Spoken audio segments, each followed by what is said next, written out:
What's going on, guys? Welcome back to the channel. So in this video we're talking about kind of inspired fragrances. Like, there's no denying these fragrances smell similar to other ones, but they're not identical to said fragrances. They'll remind you there's clear inspiration, but they're not really clones. Clones with a twist, inspired by, I don't know, we've got some niche, we've got some designer, we've got some Middle Eastern stuff, we've got a little bit of everything that clearly remind you of specific fragrances, but are still not those fragrances at the same time. So let's talk about them. Stay tuned.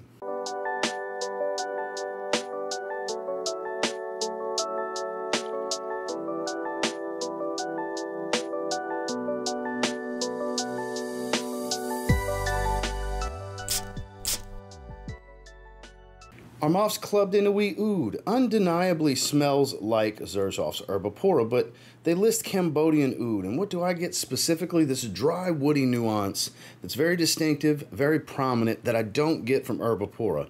Again, undeniable type of citrus, tropical, fruity smell.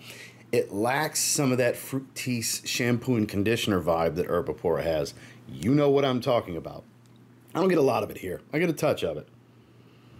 I definitely get a touch of it. More, I guess, a slight creamy tone, so let's say more the conditioner. For those of you that aren't familiar with that, now you can't unhear it. You're welcome. I don't know what to tell you. But it's actually a very nice fragrance. If you're looking for a budgetary take, a really good take on something in the vein of Herbapora, Club de Nuit Oud's actually one of the better ones in Armaf's Club de Nuit line. If you're looking for Oud, look elsewhere, because it's just a soft yet dry wood accord. It's not like there's no funk here. There's no medicinal tone. There's nothing of that sort to it. But if you want more woody aromatic version of Herbapora, check out Armaf's Club de Nuit Oud. An all-time great for men is Dior Fahrenheit. And Brioni kind of reinvented the wheel, if you will, with Brioni Eau de Parfum. So this clearly smells like Fahrenheit, but there's a beautiful apple fruitiness added to the mix here. Still has that petroleum, gasoline-like violet smell. It is a little leathery, but it's not a hefty leather accord like actual Fahrenheit, but there's no denying it's a Fahrenheit inspiration. Classic men's tailored suit type of profile. So I get it, because their bread and butter is they make suits.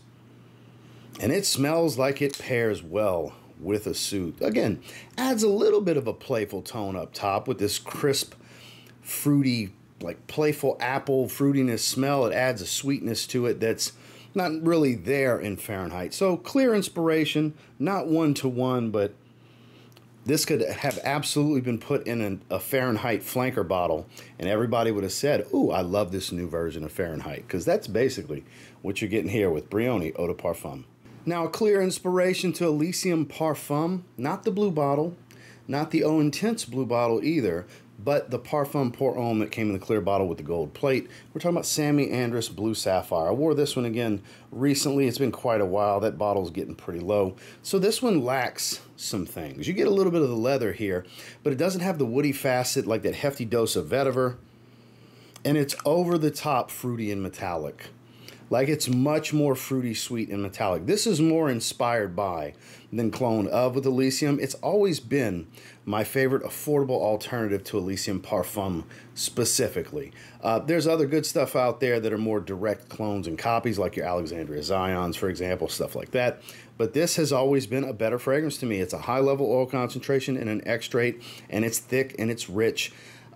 It has a beautiful, thick sillage to it, so everyone around you will smell you. High compliment factor in my experience. It just smells great to wear as a personal wearing experience.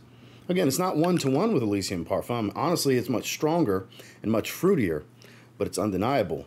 It's Elysium Parfum with Blue Sapphire. Bit of a controversial take. It's 2024 release from Nishane. And there's no denying it smells like Bleu de Chanel EDP. We're talking about Deziro.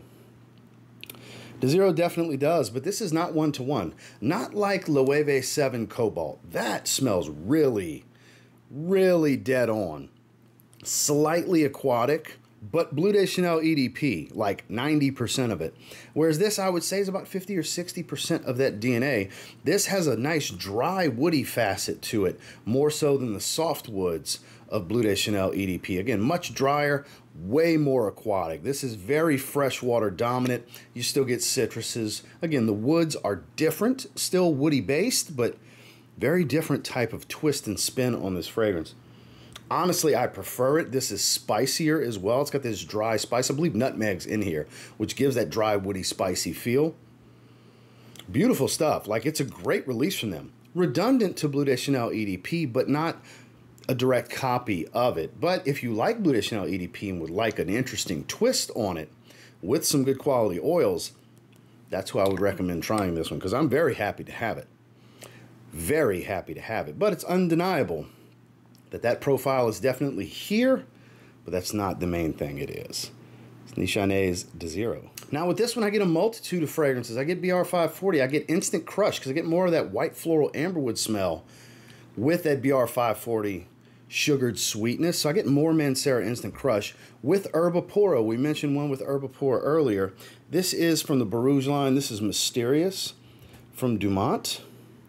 Oh, buddy, is this really good quality, really strong, and smells great.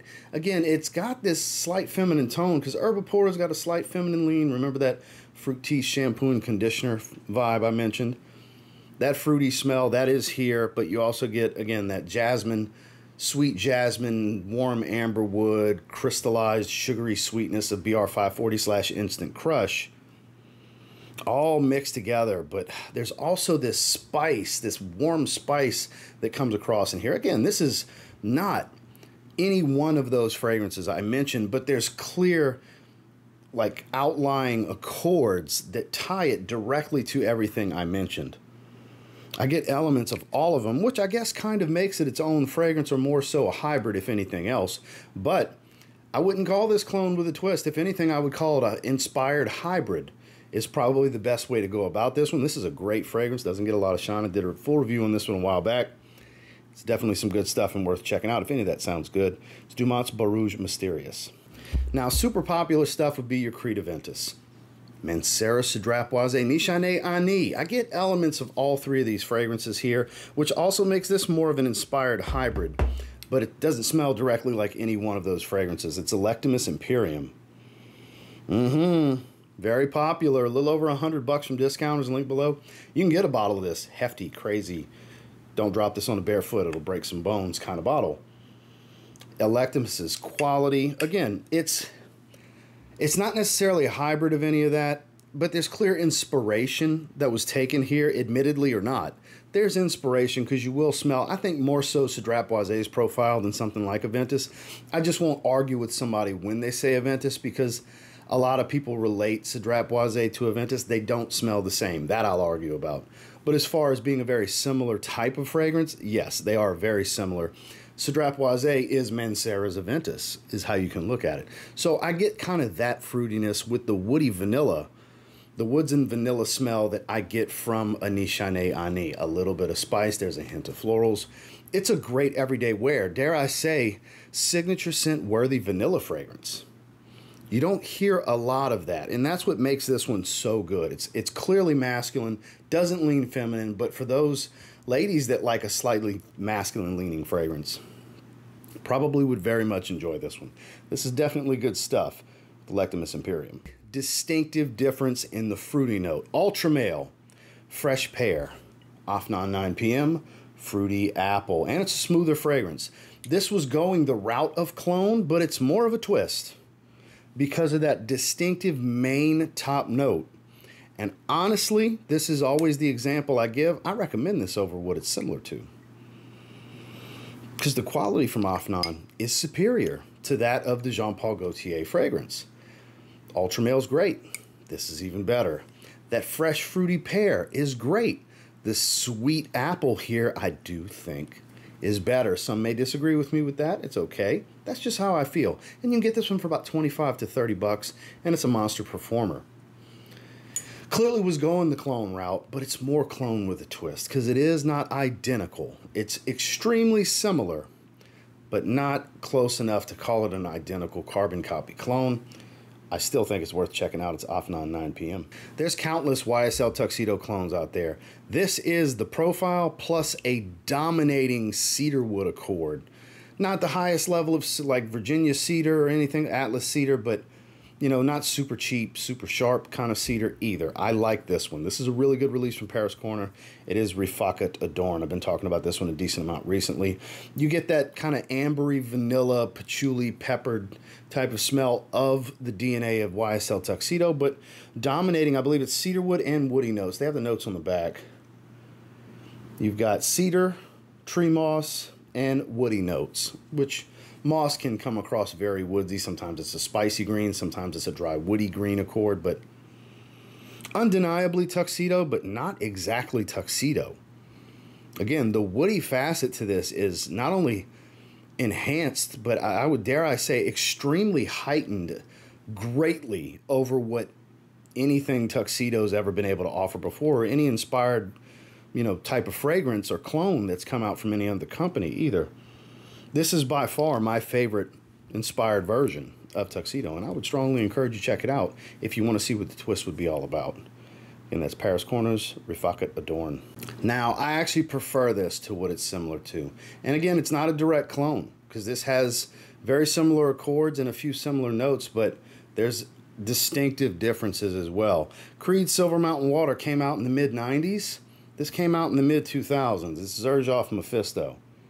There's no denying this smells like Silver Mountain Water, but instead of that over-the-top metallic smell that's very inky from black currant, it gives this inky smell. This is still sharp and metallic, but it's a more aquatic fragrance.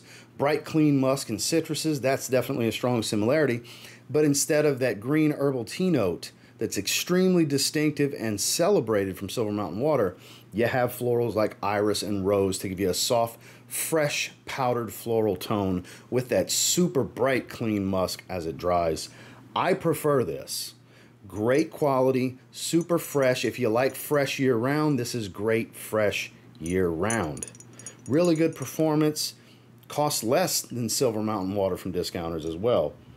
Don't get me wrong, Silver Mountain Water has its own magical it's its own magical potion that hypnotizes women. My wife loves the Silver Mountain Water DNA, and she loves this as well. But everything of that profile is a hit in this household. Anything Fierce DNA, anything Silver Mountain Water makes the wife go gaga. And I just happen to be a big fan of the profile as well, but this is the one I prefer. I would take this 10 out of 10 times over my bottle of Silver Mountain Water if I had to just pick one to keep. I would pick Xerjoff Mefisto. And with that said, I would highly encourage you checking out if you're a fan of the DNA and want what I deem to be kind of superior in many ways. Xerjoff Mefisto. Last but not least, I've given this fragrance a lot of praise since I got it. You can get it at about $28, $30 range when it does go in stock in the link below. I'm not sure if it's currently in stock, but it smells like Le Beau Le Parfum. But there's differences. Instead of bergamot, there's mandarin orange. Instead of iris and cypress, there's aromatics like lavender and sage.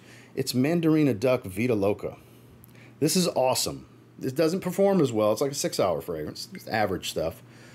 But it's great. It still has that sweet powdered tonka bean smell, coconut water kind of thing going. It smells like a mild twist on Le Beau Le Parfum, but distinctively Le Beau Le Parfum. I think there's a little bit of pineapple in here as well. I don't even remember the notes exactly. I think that there's a pineapple distinction between both that they share. Smells like it's in there. Instead of bergamot and pineapple, it's mandarin orange and pineapple, I believe is the difference. But love the bottle first and foremost. Very beachy, summertime type of stuff. Just like Le Beau Le Parfum. Again, not the beast that can be. And honestly, not over-the-top chemical smelling, which I still love Le Beau Le Parfum, but up close, this doesn't smell as cheap and chemical smelling as the oils that, again, Jean-Paul Gaultier uses. But out in the air, that's pure magic. And this kind of matches the magic. So if you get an opportunity to check it out and you want a kind of a beautiful twist, if I'm being honest here, on Le Beau Le Parfum, check out Mandarina Duck Vida Loca. Well, that's the 10 that I wanted to discuss with you today. And until next time, do me a real quick favor. Go ahead and like, comment, subscribe. So I do appreciate all the feedback, and I love hearing from you guys. I'll try to have everything I can linked through YouTube's shopping affiliates down below, as well as everything will also be linked in the video description box through Fragrance Buy for what is and is not in stock. Up to you guys. Obviously, you don't have to make any kind of purchases to hang out here on this channel and watch this video. If nothing else, I appreciate you checking out the video and making it to this point. And yeah, happy Thanksgiving as I record this. Thanksgiving is literally tomorrow, so I hope you all have a wonderful time with your families. I'll see you guys in the next one. Have a good one.